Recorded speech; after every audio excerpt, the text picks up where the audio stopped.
তো বাড়িতে তো লক্ষ্মী পুজো, আর আমাদের লক্ষ্মী পুজোতে আলক্ষ্মী, লক্ষ্মী নারায়ণ, কুবের এগুলো আমাদের করতে হয়।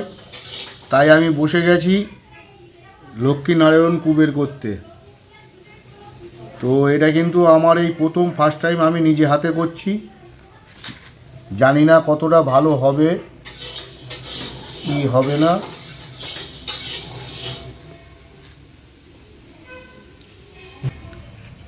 তো এতদিন তো এইগুলো বাবাই করতো, আমি কিন্তু এই ফার্স্ট টাইম জীবনের এই প্রথম হাতে করে আমি এইটা তৈরি করছি।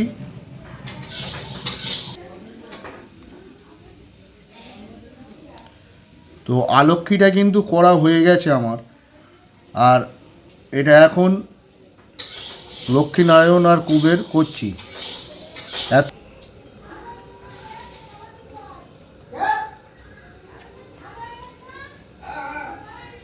তো আমাদের কিন্তু আগে আলক্ষ্মীকে পুজো হয়,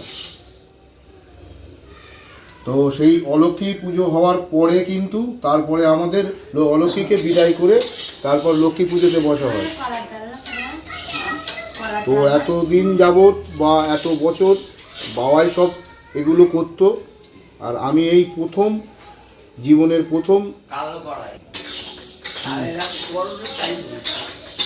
তো এর মধ্যে একটা কিন্তু লক্ষ্মী, একটা নারায়ণ, আর মাঝখানেরটা কুবের তৈরি হচ্ছে।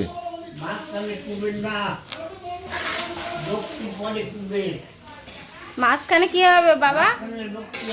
ও, মাঝখানেরটা লক্ষ্মী। এই যে প্রথম নারায়ণ, লক্ষ্মী আর কুবের, তাই তো? প্রথম নারায়ণ।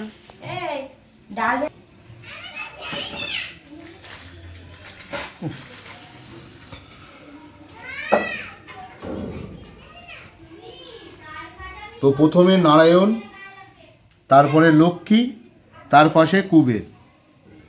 নারায়ণ, লক্ষ্মী, কুবের। নারায়ণটার এখানে হাতটা ঠিক করো, এখানটা দাঁড়াও, আস্তে আস্তে করছি তো।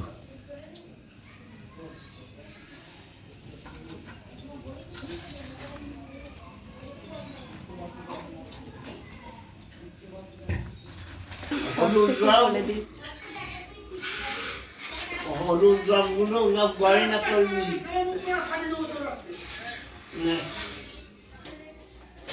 যার যা গয়না ওই হলুদ রঙ দিয়ে দিতে হয়।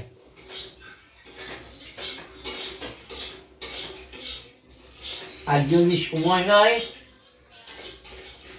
ওই বুলু একটু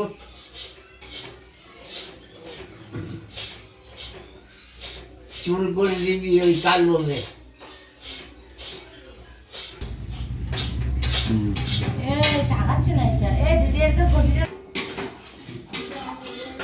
তো ঠাকুরদের কিন্তু এখন আমি এই গয়না পরিয়ে দিচ্ছি।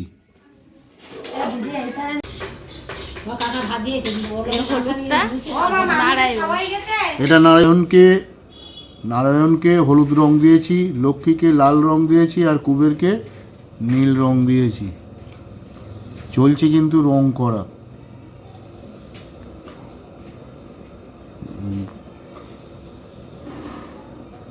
ভালো পারি না, তবুও চেষ্টা করছি।